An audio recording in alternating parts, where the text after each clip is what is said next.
सहारनपुर के देवबंद में deputy jailer पर फायरिंग करने वाले शातिर बदमाश को मुजफ्फरनगर की नगर कोतवाली पुलिस ने बुढ़ाना मोड़ पर मुठभेड़ के बाद गिरफ्तार कर लिया। उत्तर प्रदेश के मुजफ्फरनगर जनपद में रविवार को बाइक सवार बदमाशों और पुलिस के बीच उस वक्त मुठभेड़ हो गई जब पुलिस ने चेकिंग अभियान चलाया हुआ था। मुठभेड़ के दौरान एक बदमाश जहां पुलिस की गोली लगने से घायल हो गया तो वहीं दूसरा बदमाश पुलिस को चकमा देकर मौके से फरार हो गया। पकड़े गए बदमाश के पास से पुलिस ने एक तमंचा, कारतूस और मोटरसाइकिल बरामद की है। दरअसल मामला नगर कोतवाली क्षेत्र के बुढ़ाना मोड़ का है, जहां चेकिंग के दौरान पुलिस और बाइक सवार दो बदमाशों के बीच मुठभेड़ हो गई, जिसमें एक शातिर बदमाश नीरज जहां पुलिस की गोली लगने से घायल हो गया तो वहीं घायल बदमाश का एक साथी पुलिस को चकमा देकर जंगल के रास्ते फरार हो गया। पुलिस ने जहां घायल बदमाश को उपचार के लिए जिला चिकित्सालय भर्ती करा दिया तो वहीं फरार बदमाश की तलाश में पुलिस ने घंटों जंगल में कॉम्बिंग की, लेकिन दूसरा बदमाश पुलिस के हाथ तेज चल नहीं पाया। आपको बता दें कि घायल बदमाश नीरज ने कुछ दिन पूर्व देवबंद के डिप्टी जेलर के ऊपर फायरिंग कर जान से मारने का प्रयास किया था। इसी मामले में नीरज फरार चल रहा था, जिसे आज पुलिस ने मुठभेड़ के बाद गिरफ्तार कर लिया। पुलिस ने घायल बदमाश के कब्जे से एक मोटरसाइकिल व देसी तमंचा और 3 कारतूस बरामद किए हैं। इस मामले में अधिकारियों की माने तो घायल बदमाश नीरज के खिलाफ हत्या के प्रयास सहित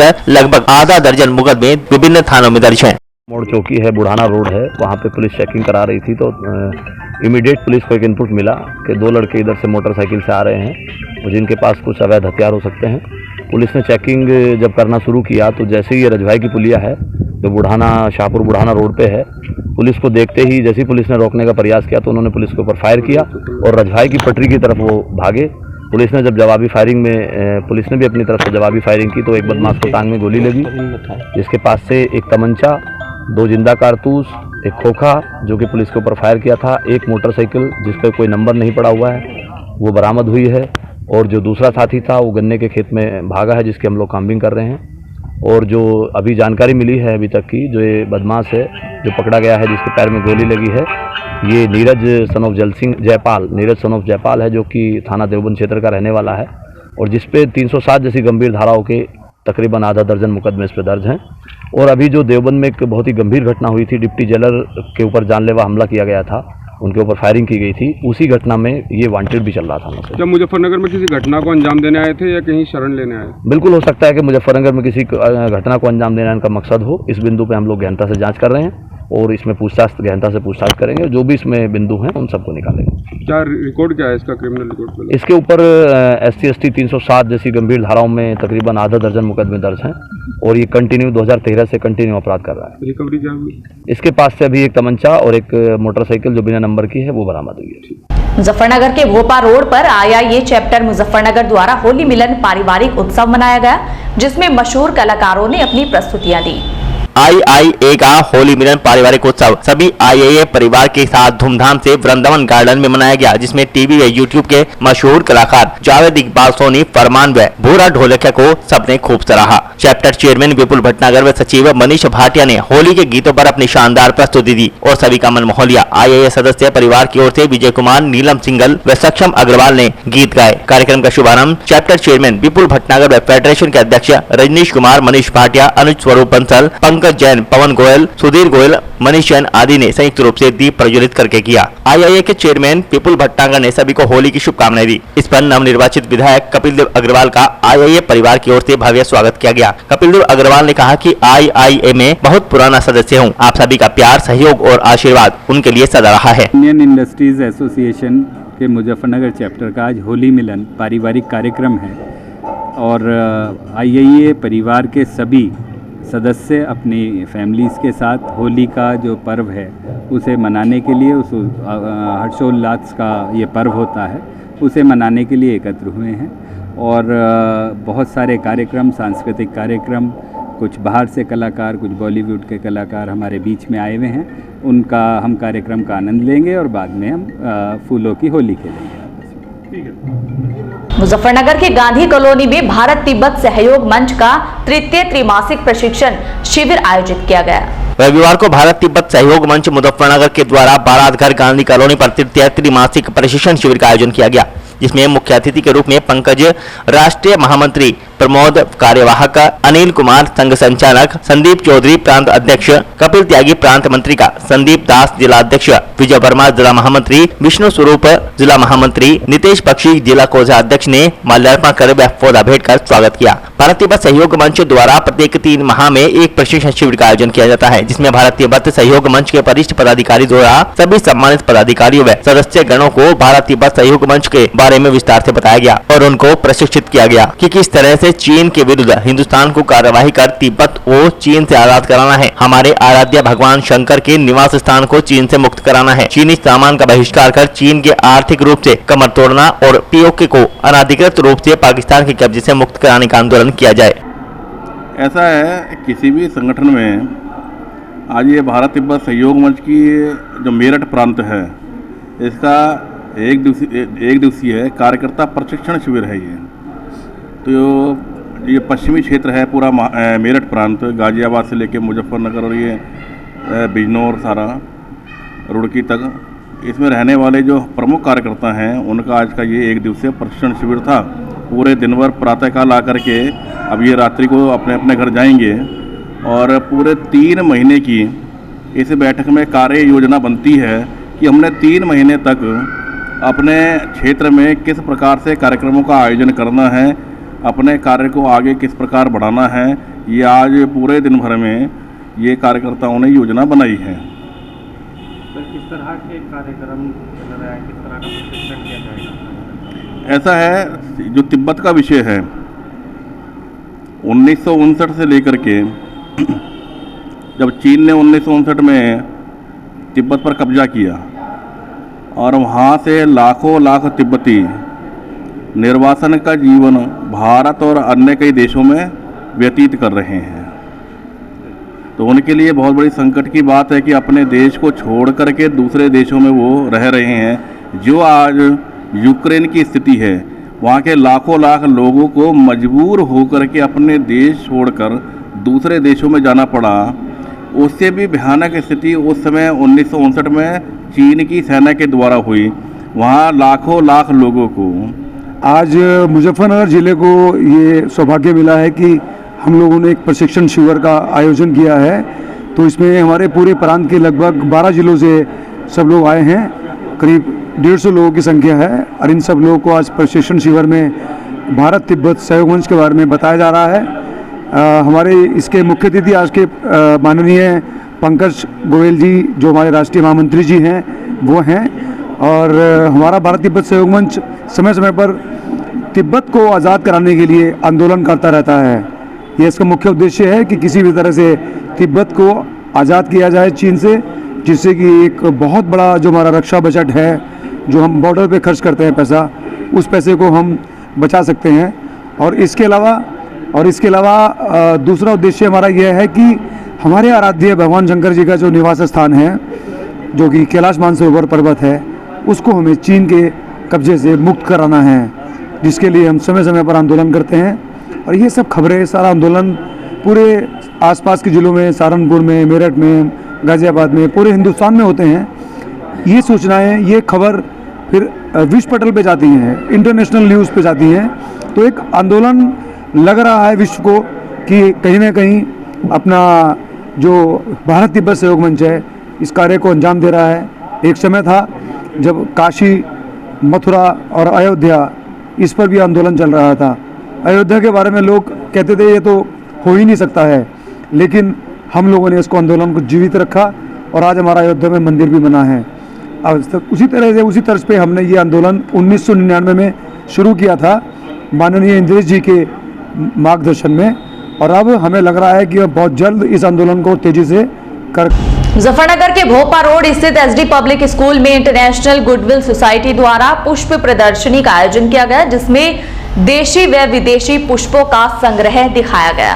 इंटरनेशनल गुडविल सोसाइटी द्वारा आयोजित पुष्प प्रदर्शनी में विदेशी और देशी पुष्पों के अनूठे संग्रह ने मन मोह लिया। प्रदेश के राज्य मंत्री व नगर विधायक कपिल देव अग्रवाल ने संस्था के अध्यक्ष सुरेंद्र अग्रवाल के प्रयास की सराहना की। उन्होंने सभी से नगर के विकास में सहयोग की अपील की। एसटी पब्लिक स्कूल रोडवेज में आयोजित प्रदर्शनी में प्रसन्न अग्रवाल, मूलचंद रिसोर्ट के पीयूष अग्रवाल, अनुराग अरोड़ा, श्रीराम कॉलेज के doctor S C. Kulshreshtha, G C public school doctor Ashok Kumar, Rakesh Bindal, Sandeep Agarwal, Gulshan chemicals, C K. Jain आदि मौजूद रहे। इस दौरान मुख्य अतिथि के रूप में पहुंचे नवनिर्वाचित विधायक कपिल देव अग्रवाल ने सभी के समर्थन का आभार जताया। आज ये फ्लावर शो रखा है हमने गुडविल सोसाइटी के माध्यम से। हम लोगों ने पहली बार इसका फ्लावर शो का आयोजन किया है। हमारे राष्ट्रीय अध्यक्ष योगेंद्र माथुर हैं, जो कि पूर्व मुख्य सचिव रह चुके हैं। हम लोग 25 वर्षों से मुजफ्फरनगर में सामाजिक कार्य, होली मिलन, कुछ गरीबों के लिए कुछ ना कुछ कार्य होते रहते हैं। अब के पहली बार हम लोगों ने फ्लावर शो का आयोजन किया है।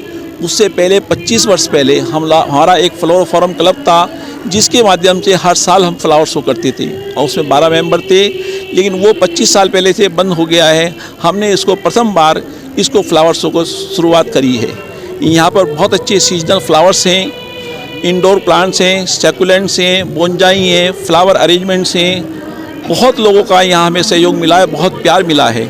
हमें ऐसा लग रहा है कि पूरी उम्मीद है कि अगले वर्ष हम और इसको बेहतर बनाएंगे और बड़े स्केल पे हम लोगों करेंगे। लोगों ने बड़ा अच्छा यहाँ एंट्री भेजी है। करीब यहाँ पर 2000 गमले यहाँ पर आए हुए हैं। मैं समझता हूँ मुजफ्फरनगर में बहुत अच्छा कलेक्शन है, लेकिन कभी फ्लावर शो ना होने की वजह से लोगों को देखने को नहीं मिला। आज हम लोगों ने ये कोशिश की है और हर आदमी खुश है कि हम अगले वर्ष और अच्छी तैयारी से और बड़े स्केल पे इसको करेंगे। धन्यवाद। हमारे यहाँ हमारे महामंत्री होतीलाल शर्मा हैं, सचिव राजेंद्र साहनी जी हैं, संयोजक मनोज बाटला जी हैं, अंकुर गर्ग हैं, मनोहरलाल काड़ला हैं, मनोज जैन हैं। सभी यहाँ हमारे सदस्य बहुत अधिक अपनी मेहनत कर रहे हैं और इसको कामयाब बनाया है। इसी तरह का कोई कंपटीशन रखा गया है? कंपटीशन है, यहाँ हम लोगों ने प्राइज रखे हैं, करीब 100 प्राइज रखे हैं। हम लोग first, second, third consolation prize दे रहे हैं। जिन लोगों ने बहुत अच्छे कार्य किए हैं उनको यहाँ इनाम मिल रहे हैं। उसके भी जजमेंट के लिए सहारनपुर से अशोक जैन जी आए हुए हैं। हमारे सहयोगी के रूप में प्रोफेसर अशोक जैन, जो एसटी डिग्री कॉलेज में बॉटनी के प्रोफेसर हैं, वो यहाँ पर हैं। वो अपने पूरा सहयोग उनका हमें मिल रहा है। किस नर्सरी ने यहाँ पर प्रतिभाग किया है? नहीं, नर्सरी का हमने कोई यहाँ नहीं रखा है, लेकिन नर्सरी ने डिस्प्ले किया है। गायत्री नर्सरी वालों ने अपना एक स्टॉल लगाया है, लेकिन कंपटीशन से हमने उसको अलग रखा है। मुजफ्फरनगर में गुडविल सोसाइटी सामाजिक संस्था है, जिसके अध्यक्ष आदरणीय सुरेंद्र अग्रवाल जी हैं, सचिव होतीलाल जी हैं। हमारे सभी लोगों ने मिलकर के ये प्रदर्शनी यहाँ पर लगाई है। ऋषिधन जी खड़े हैं, एस.सी. कुलश्रेष्ठ जी हैं। सब लोगों ने मिलकर बहुत लंबे समय के बाद मुजफ्फरनगर में पुष्प प्रदर्शनी हुई है। अशोक जैन जी जो इसको चलाते हैं, अशोक जी सहारनपुर से आए हैं। उन सब लोगों ने मिलकर एक सुंदर प्रयास ये मुजफ्फरनगर में हुआ है। और अच्छी बात यह है कि मुजफ्फरनगर में कमल का फूल खिला है, भारतीय जनता पार्टी जीती है, तो उसके बाद ये प्रदर्शनी और अच्छी लग रही है और सुंदर सुंदर प्रयास है। बहुत सुंदर प्लांटेशन लोगों ने किया है और एक बिल्कुल जो परिवार के बच्चों को लोग पालते हैं, इसी तरीके से पुष्पों को उनको पुष्पित पल्लवित करने का इन सब लोगों ने किया है। मैं बहुत शानदार बधाई देता हूँ। बिल्कुल अब देखिए संदेश मिल ही रहा है कि पर्यावरण के लोग के प्रति सब लोग जागरूक हैं, प्लांटेशन करते हैं, सड़कों पे करते हैं, घरों में करते हैं। उसके माध्यम से बहुत सारे लोगों को रोजगार भी मिलता है और एक नया जीवन पुष्पों को देखने को मिलता है। सबको बधाई दूं। सहारनपुर के ननौता थाना परिसर में आगामी त्योहारों को लेकर सीओ गंगोह रिजवान अहमद व थानाध्यक्ष चंद्रसेन सैनी द्वारा शांति समिति की बैठक का आयोजन किया गया। आगामी त्योहारों के मद्देनजर थाना ननौता प्रांगण में शांति समिति की बैठक का आयोजन किया गया, जिसमें मुख्य अतिथि के रूप में सीओ गंगोह मोहम्मद रिजवान ने शांति समिति में आए सभी क्षेत्र के गणमान्य लोगों को संबोधित करते हुए होली के पर्व पर शांति व्यवस्था बनाए रखने में सहयोग की अपील की। शांति समिति की बैठक में थाना प्रभारी चंद्रसेन सैनी ने कहा कि असामाजिक तत्वों पर पैनी नजर रखी जा रही है। अवैध शराब तस्करों और नशीले पदार्थ तस्करों को किसी भी कीमत बख्शा नहीं जाएगा। शांति समिति की बैठक में चेयरमैन प्रतिनिधि सरफराज अख्तर ने नगर पंचायत की ओर से साफ सफाई व पानी की व्यवस्था सुचारू रूप से चलाए जाने का आश्वासन दिया। बैठक की अध्यक्षता राजीव नामदेव व संचालन बसपा नेता जगपाल सिंह ने किया। शांति समिति की बैठक में नगर व क्षेत्र के गणमान्य लोग मौजूद रहे। विशेष में तो उसी के लिए आज ये बैठक हुई थी, इसलिए थी कि हाँ ये बताना कैसे मनाना है। अगर कोई विशेष विवाद किसी वजह से, क्योंकि अभी हाल में इलेक्शन संपन्न हुए हैं तो थोड़ी बहुत खटास रही जाती है। फिर जो हमारे जो बहुत ही अत्यधिक सम्मानित पूर्व प्रधानमंत्री अटल जी का एक स्टेटमेंट मुझे याद आता है, इस त्योहार का साल भर इंतजार रहता है। एक दिन हम आपकी होली मनवाते हैं तो अगले दिन हम खुद भी मनाते हैं, और वही मनती है कैंप ऑफिस पे सबको बुलाया जाएगा, तो हम भी वहीं पहुंचेंगे। तो ये जितना आपके लिए उतना हमारे लिए भी उतना ही उल्लास का माहौल। बाकी ये लोग और जितने इस क्षेत्र में एक साल का समय जितने विविधपूर्ण चुनौतीपूर्ण जो हमारे पास एक चुनौतियां थी उन्हें हमने सफलतापूर्वक निपटाया। जैसे पंचायत चुनाव रहे, फिर जिला पंचायत चुनाव, प्रमुख चुनाव, फिर अभी रिसेंटली जो विधानसभा चुनाव, तो ये सब आपके सहयोग से संपन्न हुए। तो उसके बाद तो ये उत्साह और उल्लास का समय है, होली मनाने का सबको हक है पूर्ण उल्लास के साथ। सहारनपुर के कस्बा मिर्जापुर पौल स्थित मदरसा फैजुल उलूम में एक दिवसीय दस्तारबंदी कार्यक्रम का आयोजन किया गया।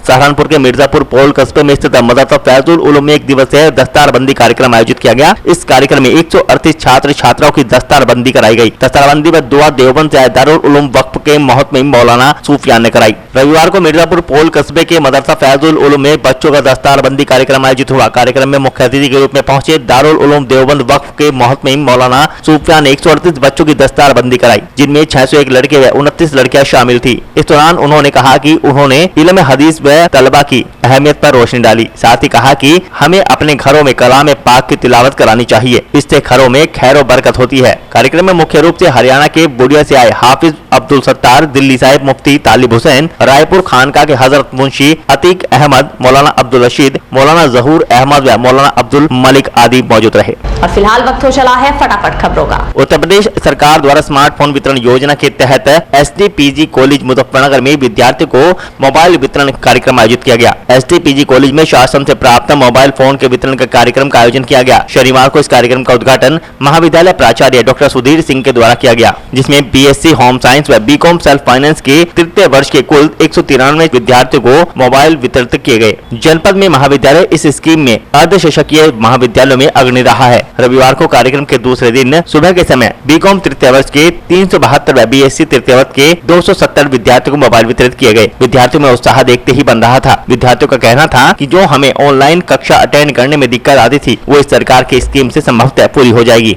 यहाँ पे फ़ोन वितरित हुए हैं और मतलब उत्तर प्रदेश सरकार द्वारा सैमसंग कंपनी का, और इस मुजफ्फरनगर शहर में फर्स्ट टाइम इसी कॉलेज में दिया गया है।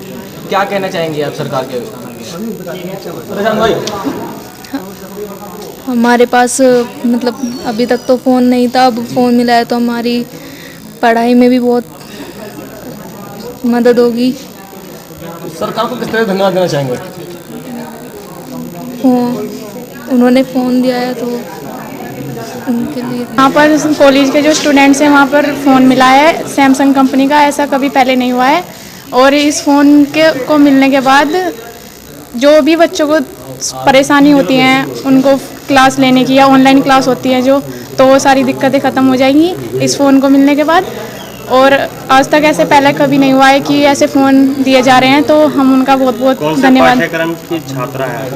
Commerce BCom final year. बीते दिनों लॉकडाउन रहा, उस वक्त क्या व्यवस्थाएं रही फोन ना होने की वजह से? वो ऑनलाइन क्लासें चलती हैं तो उससे बहुत सारी परेशानी होती है, बच्चे पढ़ नहीं पाते हैं, तो फ़ोन से ही सारी लॉकडाउन में उससे ही सारी चीज़ें होती हैं। और तब फ़ोन था आपके पास? हाँ था, पापा के फ़ोन से कर लेते हैं। पापा के फ़ोन से तब आप लॉकडाउन में अपनी पढ़ाई जारी रख रहे थे, अब फ़ोन मिल गया, किस तरह का अनुभव हो रहा है? तो हमें बहुत खुशी है कि हमें फ़ोन मिला है, हम अपनी क्लासें टाइम से देख। हमारे महाविद्यालय में कल से ये प्रोग्राम स्टार्ट हुआ था और जो 3 दिन तक चलना है। कल हमने BCom सेल्फ फाइनेंस और BSc होम साइंस के बच्चों को मोबाइल का वितरण किया था, और आज सुबह की शिफ्ट में BCom 3rd ईयर के बच्चे और शाम को BSc 3rd ईयर के स्टूडेंट जो हैं उनको मोबाइल मिलेगा। कल सुबह 9 बजे से BA 3rd ईयर के जो स्टूडेंट्स हैं उनको मोबाइल का वितरण किया जाएगा। कितने छात्रों को आज मोबाइल वितरण किया? आज लगभग सुबह की शिफ्ट में 450 के आसपास स्टूडेंट्स थे, और शाम वाली शिफ्ट में भी लगभग इतने ही है, और कल लगभग 600 स्टूडेंट्स को वितरण किया जाएगा। तो टोटल सभी बच्चों को मोबाइल वितरण किया जाएगा? कब तक? अभी सरकार की तरफ से केवल जो फाइनल ईयर के स्टूडेंट्स हैं उनके लिए मोबाइल आए हैं और लगभग 1400 विद्यार्थी हमारे कॉलेज के हैं जिनको मोबाइल मिलेगा या मिल चुका है। और आज के इस बुलेटिन में फिलहाल इतना ही। कल फिर हाजिर होंगे कुछ और नई खबरों के साथ। तब तक के लिए नमस्कार।